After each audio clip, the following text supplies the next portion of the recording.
Kembali lagi dengan saya.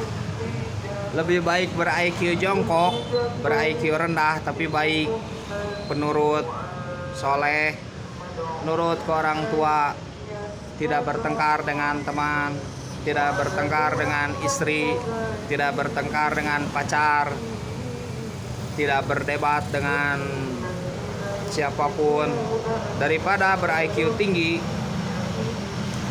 tapi dia licik, tinggi, angkuh, sombong.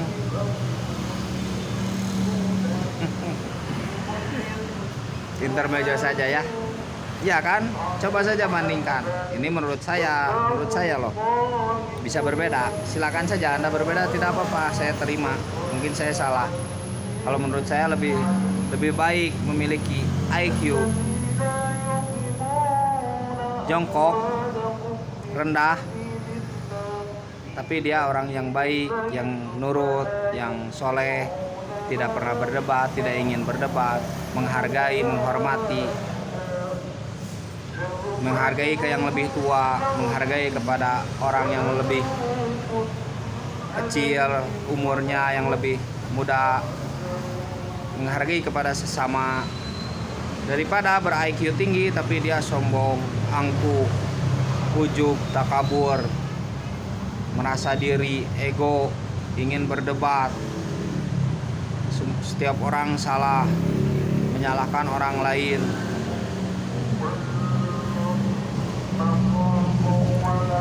Begitu.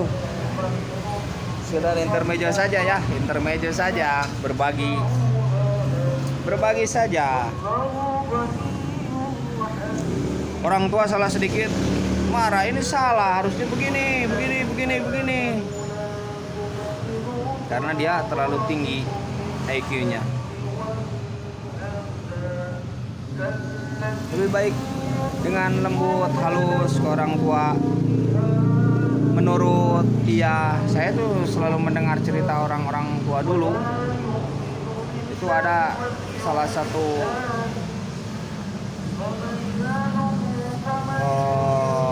paman saya tuh, sekarang sudah meninggal. Katanya dia tuh kalau bicara dengan orang tua tuh gini, tidak pernah menyahut, melawan, tidak. Iya saja sambil begini, sambil tunduk gini. Tidak berani menatap muka. Tidak berani menatap muka, tidak berani. Coba sekarang. Ini saya ya, saya mengalami. Karena suatu pengaruh, mungkin kepintaran, tapi tanpa disaring dengan suatu adab, itu berbahaya juga. Ilmu itu memang harus dengan adab. Ini saya baru menyadari juga.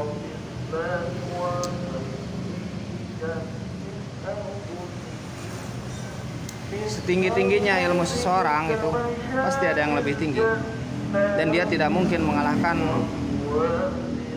adat kebiasaan, dia tidak mungkin mengalahkan adab, dia tidak mungkin mengalahkan adat kebiasaan yang sudah berkembang di situ, dan dia tidak mungkin mengalahkan adab. Dipahami tidak?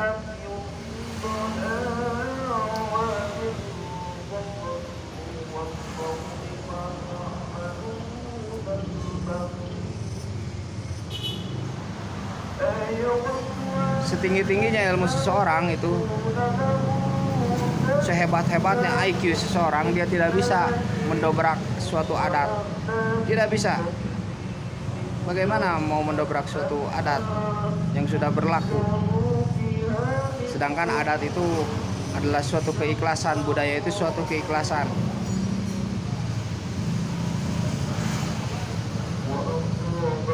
Ketika seseorang melakukan suatu adat istiadat budaya, itu diiringi dengan keikhlasan, tidak akan bisa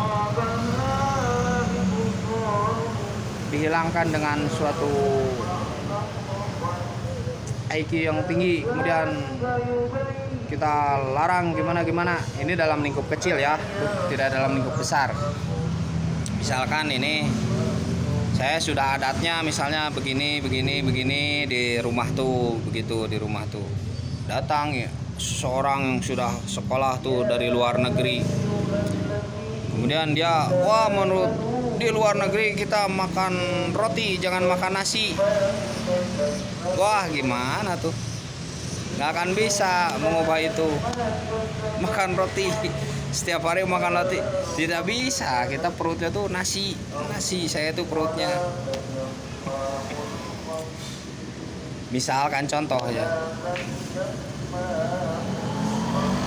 kita tuh makan ini soal dari sana, pengetahuan dari sana dibawa-bawa untuk memengaruhi adat misalnya di rumah kita, karena di sana begini, tidak akan masuk bagaimanapun, gitu maksud saya ya, gitu. Dan tidak mungkin suatu ilmu yang tinggi atau IQ tinggi itu bisa mengalahkan adab, tidak mungkin. Tidak mungkin. Justru IQ yang tinggi itu seolah hanya gimana tuh, sebuah pion yang harus dijaga oleh suatu kekuasaan yang bernama adab, oleh suatu sesepuh yang bernama adab, harus diawasi orang yang ber-IQ tinggi itu. Makanya saya tidak terlalu tinggi, IQ saya biasa saja. Jangan terlalu ber-IQ tinggi, biasa saja. Tes terus. Kapan mau bergeraknya? Orang lain sudah bergerak ke situ ke sini. Saya itu biasa hidup di jalan, lihat tukang air mendorong air, tidak perlu ber-IQ tinggi, dia bisa menghasilkan uang buat keluarganya, bisa menghidupi anaknya sampai besar. Tukang air yang mendorong air tuh sampai berkeringat. Ada tukang beca menyekolahkan anaknya sampai besar. Tidak ber-IQ, dia kadang ada yang misalnya tidak memiliki kemampuan lebih, dalam IQ-nya biasa saja, standar saja, sama dengan saya begini. Dia bisa menyekolahkan anaknya. Tukang batu ali ada di sini.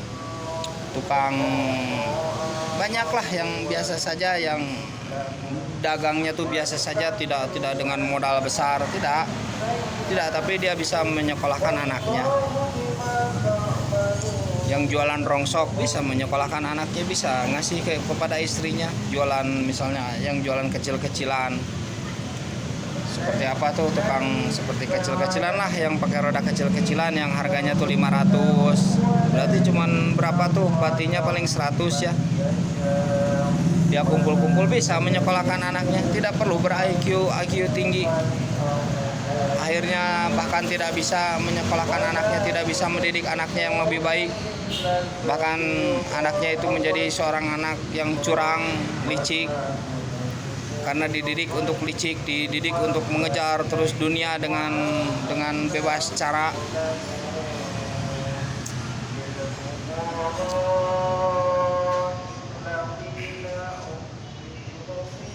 Biasa saja, bukan saya sok ini, saya mengalami begitu,